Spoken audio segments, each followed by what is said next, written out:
शुभ प्रभात बच्चों, मैं स्मिता मैडम। आज मैं कक्षा छठी के पाठ 5 नया सवेरा लेकर मैं उपस्थित हुई हूँ। इसके जो लेखक हैं मस्त राम कपूर, उन्होंने बताया इस पाठ के माध्यम से जब हमारा देश आज़ाद हुआ था तो हमारे प्रथम प्रधानमंत्री जवाहरलाल नेहरू बच्चों को संबोधित करते हुए उन्होंने बहुत कुछ कहा। तो इस पाठ में उन्होंने कहा क्या कि बच्चे एक ऐसे राष्ट्र की स्थापना करें जहां अविद्या, अन्याय और अभाव का नामो निशान ना हो। तो इस पाठ में उन्होंने बताया मनोहर और ललिता नेहरू जी के भाषण से प्रभावित होकर क्रमशः जज और पुलिस इंस्पेक्टर बनने का निश्चय करते हैं। उनके कार्यों से प्रभावित होकर जस्टिस दिवाकर खुश होते हैं तथा उन्हें विश्वास है कि ऐसे बच्चों से ही भारत में नया सवेरा आएगा। तो बच्चे, ऐसे भी तुम लोग जानते ही हो कि नेहरू जी बच्चों उनको चाचा नेहरू कहकर पुकारते भी थे। तो इस पाठ के माध्यम से ललिता और मनोहर उन्होंने जज और इंस्पेक्टर का वेश धारण करके अपने विद्यालय में वहाँ पहुँचते हैं और वहाँ के कार्यों में शामिल भी होते हैं। तो चलो बच्चे, अब हम लोग चलते हैं इसके प्रश्नोत्तर की ओर। सबसे पहले हम लोग मौखिक के प्रश्नोत्तर देखते हैं। मौखिक का पहला प्रश्न क देखते, पंडित जवाहरलाल नेहरू बच्चों को कहाँ से संबोधित कर रहे थे? तो इसका उत्तर होगा पंडित जवाहरलाल नेहरू बालकों को आकाशवाणी दिल्ली से संबोधित कर रहे थे। अब ख देखते हैं, मनोहर ने क्या बनने की इच्छा प्रकट की? तो इसका उत्तर होगा मनोहर ने जज बनने की इच्छा प्रकट की। ग हम लोग देखते हैं कि काम शुरू करने से पहले मनोहर और ललिता ने किसके यहाँ और क्या खाने की योजना बनाई? तो ग का उत्तर होगा बच्चों, काम शुरू करने से पहले मनोहर और ललिता ने विट्ठल दादा के यहाँ संतरा खाने की योजना बनाई। घ देखते हैं, घ का प्रश्न, रो रहे बालक की कौन सी चीज़ सड़क पर बिखर गई थी?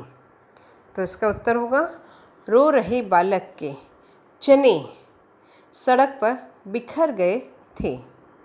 इसका पांचवा प्रश्न होगा, कार वाले द्वारा भगाने की धमकी देने पर मनोहर ने उसे किस चीज़ का डर दिखाया? तो बच्चों, इसका उत्तर होगा कार वाले द्वारा भगाने की धमकी देने पर मनोहर ने उसे पिस्तौल का डर दिखाया। तो बच्चों, अब हम लोग चलते हैं लिखित के प्रश्न उत्तर की ओर।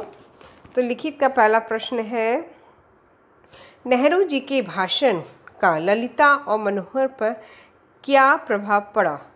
तो बच्चों, इसका उत्तर होगा नेहरू जी के भाषण सुनकर ललिता और मनोहर के मन में देश प्रेम की भावना जाग उठी और वे दोनों जज और पुलिस इंस्पेक्टर बनने का संकल्प लिया,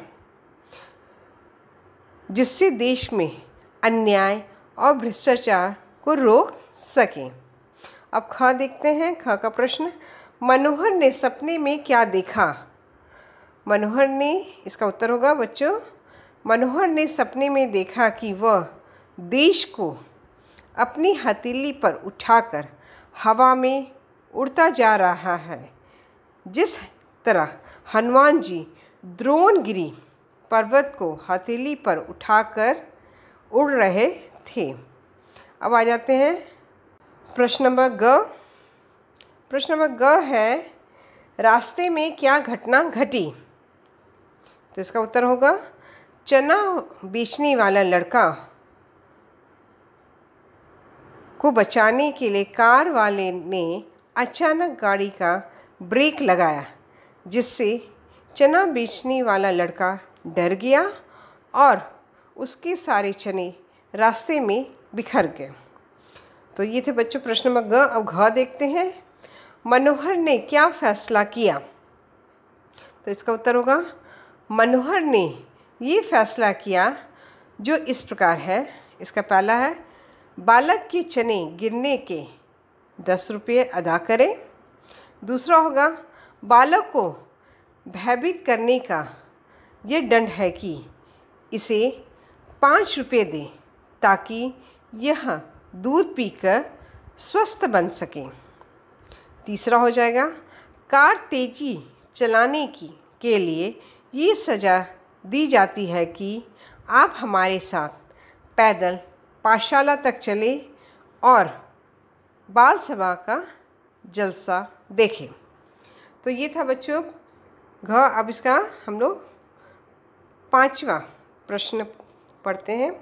5वां प्रश्न है कि अपराधी कौन थे? वे कहाँ जा रहे थे? तो इसका उत्तर होगा अपराधी जस्टिस दिवाकर थे और वे ललिता और मनोहर के सर्वोदय पाठशाला के सभापति थे जो बाल सभा का जलसा देखने उनके विद्यालय जा रहे थे। तो बच्चों आज मैंने आप लोगों को मौखिक और लिखित के प्रश्नोत्तर लिखवा दिए। आप इसे कॉपी में लिख लीजिएगा। तो आज की कक्षा के लिए यहाँ तक। धन्यवाद।